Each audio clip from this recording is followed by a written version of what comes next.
ഇപ്പോൾ നമ്മുടെ KSRTC ബസ്സുകളെല്ലാം ഇപ്പോൾ വമ്പൻ പൊളിയായിക്കൊണ്ടിരിക്കുകയാണ്. പുതിയ സ്ലീപ്പർ കം സീറ്റർ ബസ്സുകൾ കൂടി ഈ സംസ്ഥാനത്ത് എത്തിയിരിക്കുകയാണ്.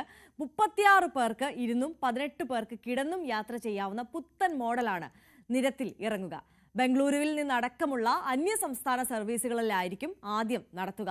പുതിയ ബസ്സുകളുടെ ഫ്ളാഗ് ഓഫ് ഓഗസ്റ്റ് 21-ന് മുഖ്യമന്ത്രി പിണറായി വിജയൻ നിർവഹിക്കും. KSRTCയുടെ ആധുനികവൽക്കരണത്തിന്റെ ഭാഗമായി നിരത്തിലേക്ക് ഇറങ്ങാൻ പോകുന്ന സ്ലീപ്പർ കം സിറ്റിംഗ് ബസ്സുകളാണ് എന്റെ പുറകിൽ കാണാൻ കഴിയുന്നത്.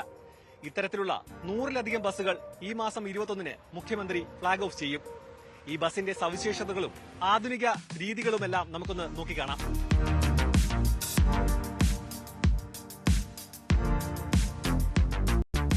പതിനെട്ട് പേർക്ക് കിടന്നുകൊണ്ടും 36 പേർക്ക് ഇരുന്നും യാത്ര ചെയ്യാൻ കഴിയുന്ന AC ബസ്സാണ് ഈ കാണുന്നത്.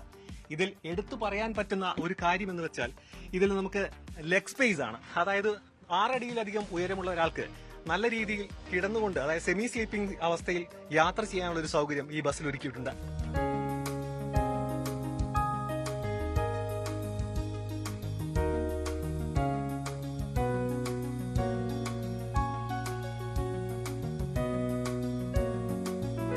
ഇരുന്ന് യാത്ര ചെയ്യുന്ന യാത്രക്കാർക്ക് പുറമെ കിടന്നുകൊണ്ട് യാത്ര ചെയ്യുന്നവർക്കും മികച്ച സൗകര്യങ്ങൾ തന്നെയാണ് ഒരുക്കിയിട്ടുള്ളത്.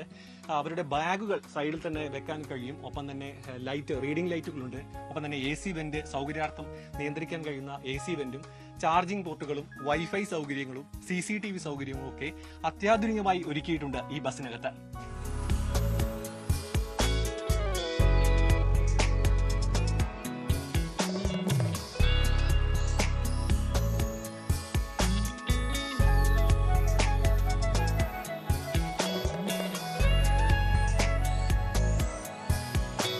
ബസ്സിലെ യാത്രയ്ക്കിടെ ബസ്സിനകത്ത് കോറി വരിക്കുന്ന സ്വഭാവമുള്ള യാത്രക്കാരുണ്ട്.